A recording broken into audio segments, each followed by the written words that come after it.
Welcome to Speed Reads. Unapologetically Ambitious. Create your own luck and reach your goals. In high school, Shelley Archambault set her sights on the very top of the corporate ladder, the role of CEO. It's an ambitious goal for anyone, but for Shelley it was especially so. Before we just dive deeper into this summary, be sure to subscribe to our channel Speed Reads for more summaries like this. Your support is greatly appreciated. As an African American woman born during the Civil Rights Movement, she would have to contend with racial bias, as well as the challenges and expectations of being a working wife and mother. But despite these obstacles, Shelley rose to the upper echelons of tech giant IBM. Then, she made her mark in Silicon Valley and became one of just a handful of black female CEOs in tech. She achieved all of this while building the family and home life she'd always envisioned for herself. How did she do it? Well, Shelley was raised to believe that people can create their own luck and increase their chances of success, regardless of where they start. By setting goals, strategizing effectively, and developing the attitude and skills to take advantage of opportunities when they appeared, Shelley turned her ambitions into reality, and so can you. In these blinks, you'll learn how to handle imposter syndrome, why foregoing a bigger piece of the pie can be a good thing, and what to do when people or things stand in your way. Don't let imposter syndrome hold you back. Picture an African American girl entering school in 1969 in a white neighborhood. Racial tensions are particularly high in the U.S., and her city, Los Angeles, has seen race riots and Ku Klux Klan parades in recent years. That girl was Shelley Archambault, and the issues gripping the country impacted her personally, too. Adults called her the N-word on the way to school, other children harassed her, and, in one instance, 2 classmates physically assaulted her. Even the school administration singled Shelley out. When she got into the gifted and talented program, they decided something had gone wrong and asked everyone to retake the entrance test. This second time around, only Shelley failed. Such experiences can lead to imposter syndrome, the feeling of not belonging or of not deserving success. And this often stops people from chasing their goals and living the life they want.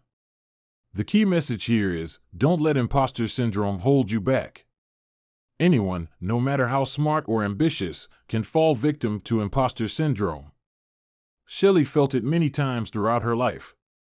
But, fortunately, it can be handled. Whenever self-doubting thoughts pop up, remember that they hold no truth and that some of the most successful people battle imposter syndrome.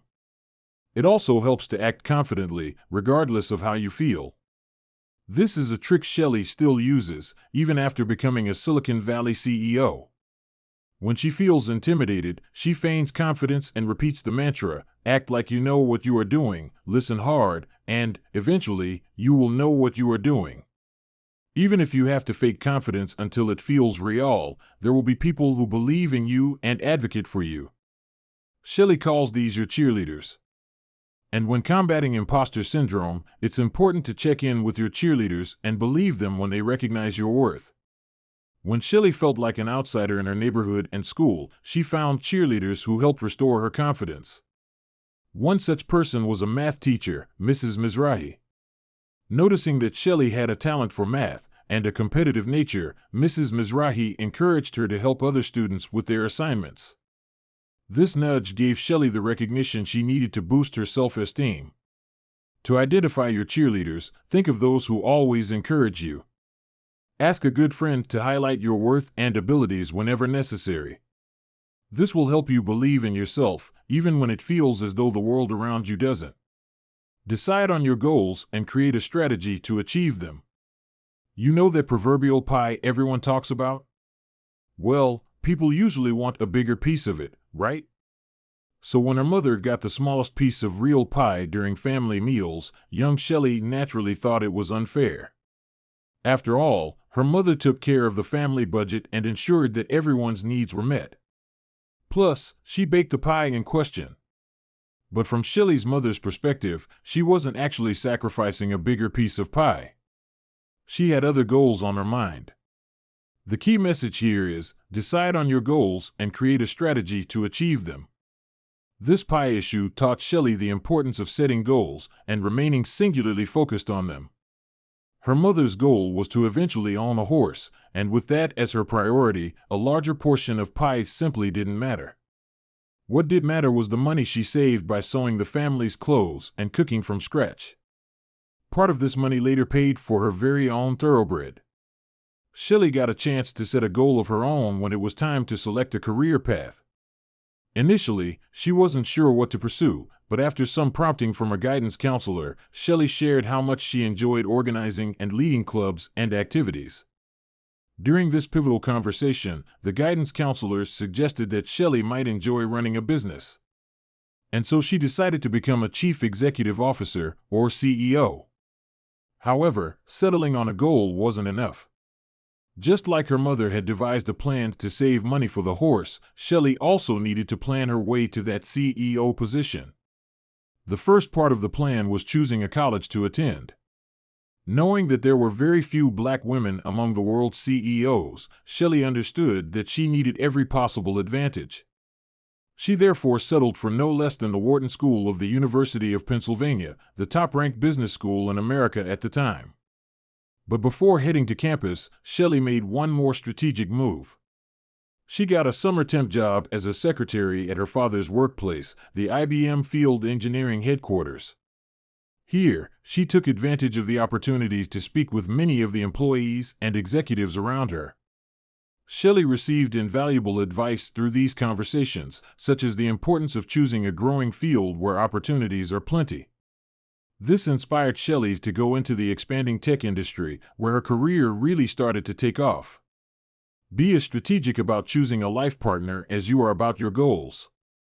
If you've ever watched a romantic comedy, then you're familiar with this storyline. Two people meet by chance and then adorably fumble along until realizing they're meant for each other.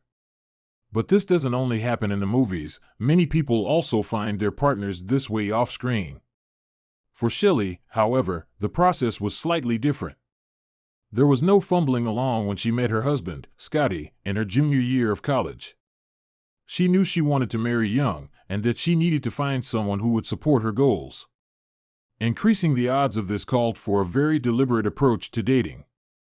The key message here is, be as strategic about choosing a life partner as you are about your goals. Shelley's method for choosing a partner was to determine the qualities that mattered most to her and establish if her prospect shared her vision for the future. She advises anyone seeking a life partner to do the same. Think about all the qualities you'd like in an ideal partner, and then whittle this list down to the most critical ones. For example, Shelley's final list included qualities such as confidence, self-sufficiency, and a willingness to be a stay-at-home dad while she pursued her career. If Scotty hadn't possessed these qualities, it would have meant the end of his and Shelley's relationship. Luckily, Scotty ticked all the boxes, and just months after they'd met, the pair got engaged. Not everyone around them was excited about the news. The 18-year age gap between Shelley and Scotty concerned her family. But Shelley handled this by practicing a skill that would serve her repeatedly throughout her life and career: self-determination. Self-determination is the ability to make responsible decisions about your life and stand firmly behind them, even if others disagree. To become self-determined, people need to believe they are competent and have autonomy. They also need to feel that they fit into an environment or community. This is called relatedness. It can be especially challenging for people in minority groups to develop self-determination, but it is possible. To improve your self-determination, think of your levels of competence, autonomy, and relatedness. Then, determine which ones need improving and what steps you can take. For instance, growing up in a mostly white environment left Shelley feeling that she didn't belong. But by connecting with other African American students in college, she strengthened her sense of relatedness. Know when you're taking on too much, and find harmony by integrating different aspects of your life. By her own admission, and from what we've learned in previous blinks, Shelley Archambault is undoubtedly a Type A personality. Such people are usually determined, hardworking, and highly ambitious, positive traits that help Shelley define and pursue her goals. But Type A personalities also have negative traits, one being that they find it difficult to delegate. This trait was on full display when Shelley's family moved into a newly built house. Despite being pregnant, Shelley did the landscaping, decorating, and everything else necessary to make the house a home. At this point, she received some advice that applied to both her home life and her career. The key message here is, know when you're taking on too much and find harmony by integrating different aspects of your life. Watching her do so much in the new house, Shelley's mother advised her to delegate some of the responsibilities. The act of delegating not only frees up time at home, it also helps people move up in organizations. As Shelley puts it, the higher-ups in a company don't get there because they can single-handedly do everything. They're promoted for their ability to direct and inspire other people to do the required work. In addition to boosting career prospects, delegating and taking on less is also good for overall well-being. Shelley learned this the hard way while juggling work, a packed social calendar, and raising 2 young children. The stress from all these responsibilities left Shelley depressed and eventually led her to therapy, where she discovered the importance of prioritizing herself as she climbed the corporate ladder. Shelley began exercising, which benefited her mind as well as her body. She learned to be realistic about her capacity to help others and started saying no to requests. And she also started asking herself what she really needed to focus on from one day to the next. There's one more thing that helped Shelley get a better handle on her work and personal life, and that's the idea of work-life integration. Unlike work-life balance, which suggests that work and life can, and should, be equally prioritized, work-life integration allows people to prioritize different things at different times. It also encourages creativity and getting multiple things done in one go. For instance, when Shelley struggled to find time for her friends, she started inviting them to exercise with her. Be vocal about what you want career-wise, and if something blocks your progress, find a way around it. While learning to delegate and master work-life integration, Shelley still had her eyes fixed on landing a CEO position. She joined IBM after graduating. Her goal was to eventually lead the company. After learning that most of IBM's CEOs had started in sales, gained management experience, and then become executives, Shelley planned to do the same, and she wanted to do it by 30.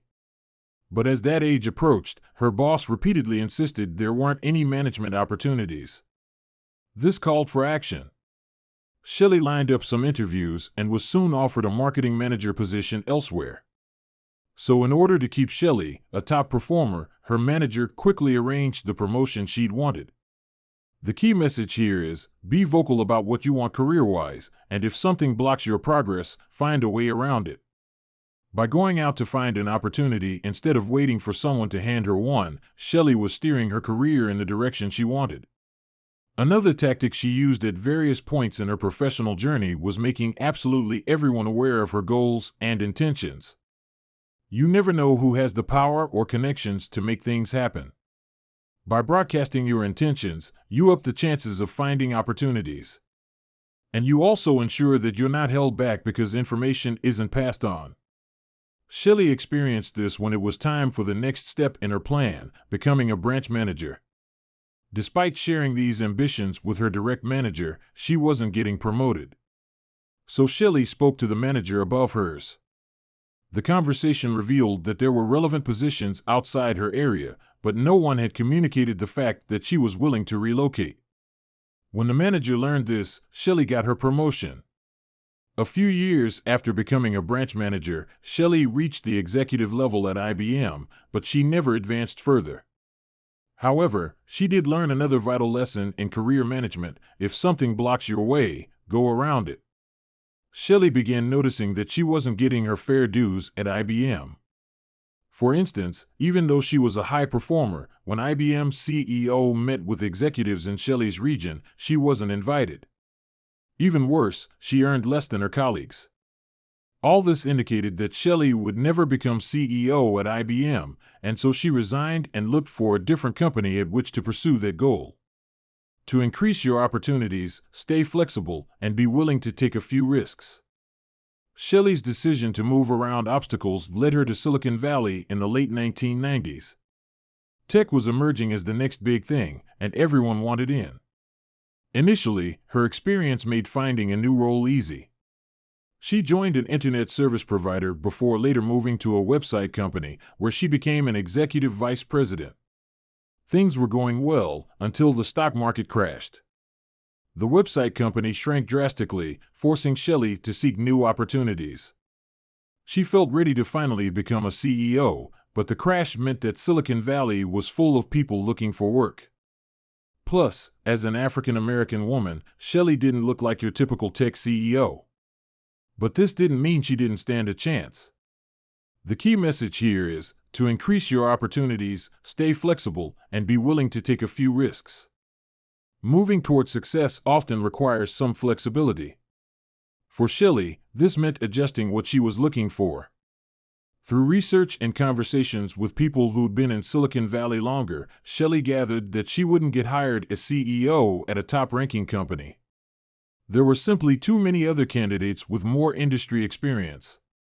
But Shelley also knew that she had the skills to help a smaller, less promising company succeed, and that doing so would boost her credibility. This is how Shelley wound up applying for the CEO role at Zaplet, a company that was, in her words, very broken but well-connected, with a lot of potential. And it paid off. She got the job, and over 10 years, she transformed struggling Zaplet into MetricStream, an award-winning software solutions company. Now, many would say joining a floundering company in hopes of turning it around is far too risky. But risks played a big role in Shelley's success. Being ambitious, in life and in work, involves taking risks. Avoiding them may feel safer, but it also limits opportunities for rewards. To turn risks into rewards, it helps to have support. Shelley had this in her family, her cheerleaders, and her partner. This allowed her to take risks, knowing she could always ask for help. Another factor that enables risk-taking is developing confidence and resilience, which happens when people repeatedly embrace risk. The resulting successes teach them that they're capable, while failure demonstrates that they can always get up again. Last, when contemplating risks, it's useful to weigh the fears against the value of the opportunity. Shelley's approach is to consider the potential rewards and then ask herself if she can live with the worst-case scenario. If the answer is yes, she takes the leap. Final summary. The key message in these blinks: reaching your professional goals isn't easy, but it's not impossible either. Even when it seems that the odds aren't in your favor, you can set personal and professional ambitions and strategize your way toward them. There'll be times when you need to juggle or integrate priorities, change course, or even take risks, and having support and self-determination will help you stand behind those decisions. Actionable advice: establish your reputation.